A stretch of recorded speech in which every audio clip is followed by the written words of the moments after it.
engeri gyekiri nti guno omukutu Viki exclusive guliwo ku lwa muntu wa wansi oba omuntu wa bulijjo. Waliwo omukyala Kadaama eyeetaaga okubeera ng'aweebwa amatu, teetaaga buyambi bwa ssente, yeetaaga comment section yo ekinaavaamu kyonna kyagenda ogenda maaso n'okuba nga oba oli awo atambulirako.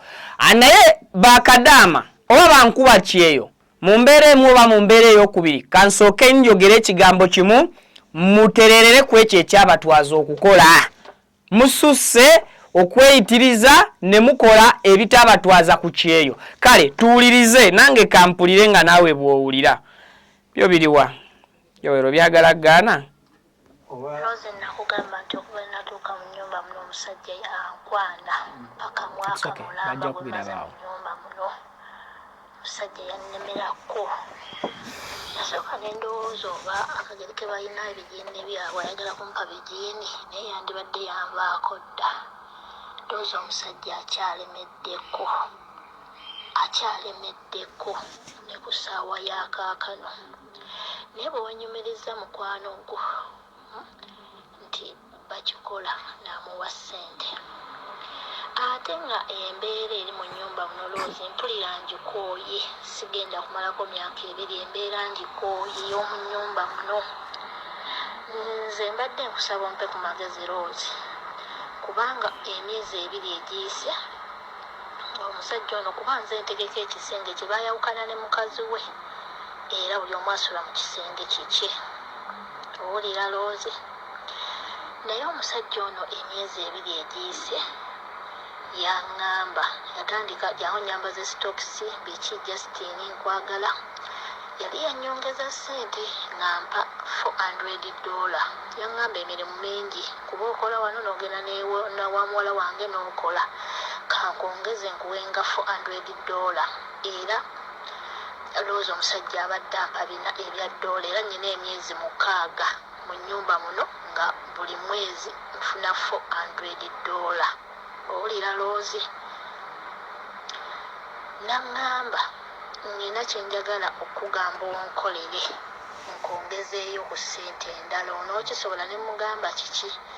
Ne mugamba naŋŋamba njagala kunkombanga kasolo, just kunkombako katono nnyo. Wulira obwongo bwa Kadaama. $5 omwezi.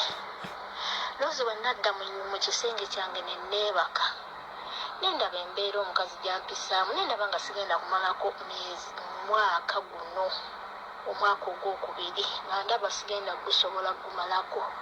Neŋŋamba just kukomba kasolo. N'asalawo akikole. Gamba tommalira mu kamwa nti ye twateesa. Rose neŋŋuma omutima, neŋŋamba kankakombe. Nenkomba akasolo k'omusajja Rose. Tetokikola buli lunaku. Si kye kyamutwaza ku kyeyo. Yena mu mwezi. Rose bwe nakikola omusajja nakimunyumira. Emirundi ena. Kyamunyumira. N'atandika okubeera ng'ate buli kaseera ayagala kuŋŋamba jangu onkombe akasolo. Kitegeera nga oluusi aŋŋamba neŋŋaana. Kati emyezi egiwedde ampadde $5. Muwulira? Yakutte $10. N'alumpa emyezi 2. Nenzigatta ku myezi 6 gye nnina ne giwera emyezi 8. N'endala era nninayo $7. Emyezi 2 gye yasookanga okumpeera ddala kuba nali ng'akola 305. Najja nga nnyongeza. Rose emyezi 2 egiyise omusajja ampadde $10 namukomba akasolo omwezi gumu. Ompulira Rose byenkunnyonnyola, sikulimba kuba njagala magezi. Yagenda kuba kiyumba. Neŋŋuma neŋŋamba ekibeera kibi kasabira nga tanneebaseeko kankakombe. Kubanga olwedde twabikolanga ne bba wange nga mukomba akasolo nga naye ankomba. Kiki kye nnavaako? Tewali. Neŋŋamba kansiba omutima. Rose omusajja nampa $5 Waliwo ekyaddirira. Ekizibu kyennyina. Omusajja nnemeddeko buli lwe mukomba akasolo ngamba Justine njagala sexy. Justine sex afuuse sexy. Rose mume neebake n'omusajja ono naye sisobola kwebaka naye ku $5 kubanga $10 yalunyongezaamu lwa mukomba kasolo. Akifudde bizinensi. Nkole ntya? yatandikira kukomba $5. siba mutima enjukole sawa yonna njagala kudda waka nenjagala kusooka kuweza $2.5 era nga bwe nakubuuzizza kuba ezo ssente zennyina nga bwe nzikugambye nti nnyina emyezi 6 $400 nembera n'emyezi 2 $500 nembera n'emyezi 2 $7 kubisa 5 okitegeera loosi mbaliramu ssente ezo mbeera mu ssente mmeka nzikasante za 25 njagala nziruke mu nnyumba muno mwendi naye nkikole negatte n'omusajja obudde obubeera mu nomu y'omusajja mbweyina kuba nze nnongoosa ze mufumbira ne koffi kyayo ow'okumakya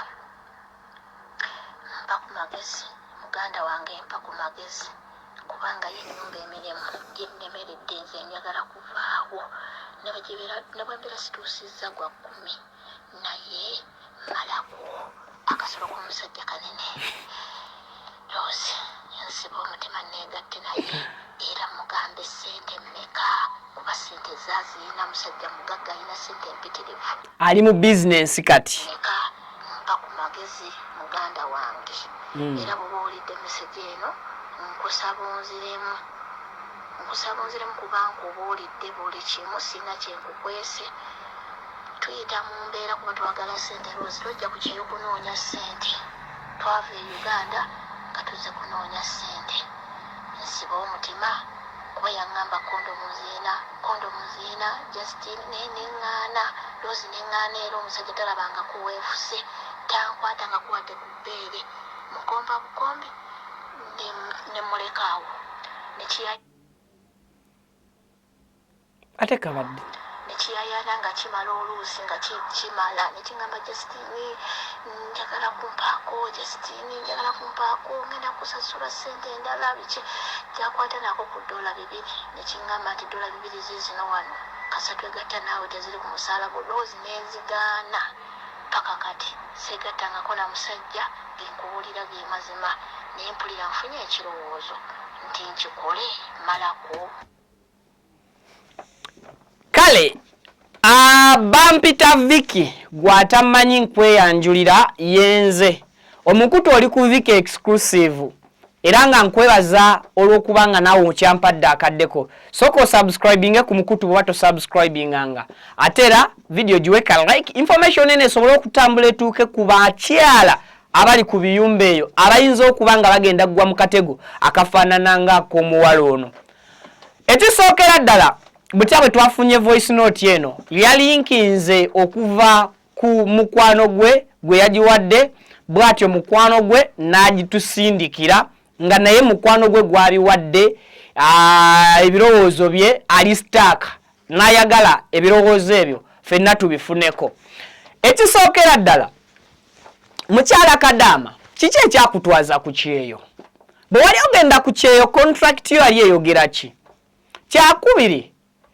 walowoozaako ng'otandika okunuuna omusajja omuwalabu olw'okuba yakugamba agenda kwongeza ssente okwate $5 buli mwezi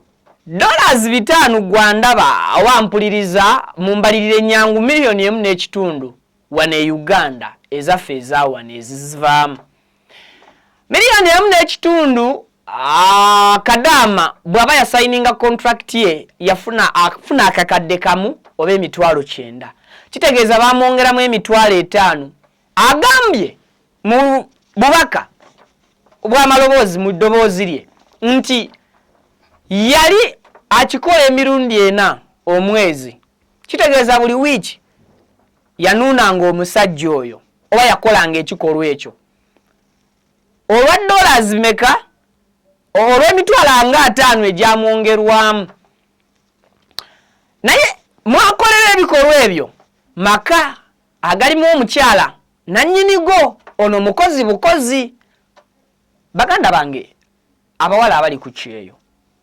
betuyita ba Kadaama mwe bankuba kyeyo cases nyingi ezefaananyirizanga zino nga musobola zihandolinga on your own nga tezeetaaga kusabira buyambi. Naye wamanya ente bw'emala okuba ng'ekomberera nte ginnaayo, kankuwa ekyokulabirako. Ente kasita etandika okukomberera nte ginnaayo omanye esaze sawa yakubeera nga beegatta. Olugero lugamba lutya Joero? Yes. Sirabangako kapa ezanyisa mata.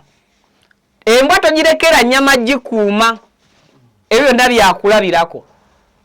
Okimanyi ekibeera mu kwenuuna kwe kusubbalala. Ekiva mu kusubbalala gwe mukwano. At the end of the day otandise n'okusetting, oli kwebuuza nsettinge price ki? Ndi ku $5 nkyali kunuuna bunuunyi ngende mu kikolwa naye nsetting sente mmeka omusajja zemba musaba? Muganda wange nze bampita Vicky ekyeyo nkikubidde Uganda nava iri Masaka era nange Kampala ndi ku kyeyo naye eriyo ebintu ebimu byesikola nga sisala. Kakati comment section engeri kiri nti nzigule gwewaweereza obubaka bwo wadde tokimanyi nti bugenda tuuka eno yalemereddwa ye n'atusaba tubutuuse eno. Era ndi wano bassebo ne bannyabo batimu viewers Vicky exclusive kings and queens mu comment section muwe omukyalo oyo amagezi. N'ekirala bwe tandika gyo olugoba omuwa amagezi ekisooka timu byonoonese kale gyo otwesaaki ku nsonga y'omukyalo oyo omuntu abadde akozesa aka mbumpimpi lwa agamba mbu eri wansi tayagala bagende. Yes, kisoboka olwa mwanyinazaga abuuza sente mmeka agambye ne size y'omusajja heavy kaguje. Naye wembuuliza size y'omusajja bweba heavy kaguje ng'akamwa kabadde muntu bulamu anonye ekiyumba ekirala.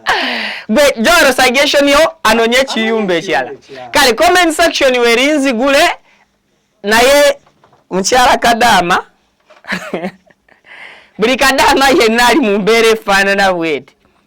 Manya lwaki Kadaama kizibu okuwangaala n'omusajja gwe yaleka. Era bera n'ensonga nga weefumiitirizaamu oyo gw'ogamba nti olwaleero akuwa sente $5 kakati akubuuziza ne price gy'oyagala osobole okwegadanganga naye. Sebo oba nnyabo olina bukakafu ki nti nannyini maka tamanyi ensonga yeno kyolina okumanya obwenzi tebuzibirwa ki nesente zafuna izo utafuluma nazo kiyumba ekyo. Bampita Vicky Joel mabega wa kamera ekiteeso kyo kigenda kubeera kyamakulu gwa tweyunzeeko tusinkana ate mu updates oba oli awo eziddako.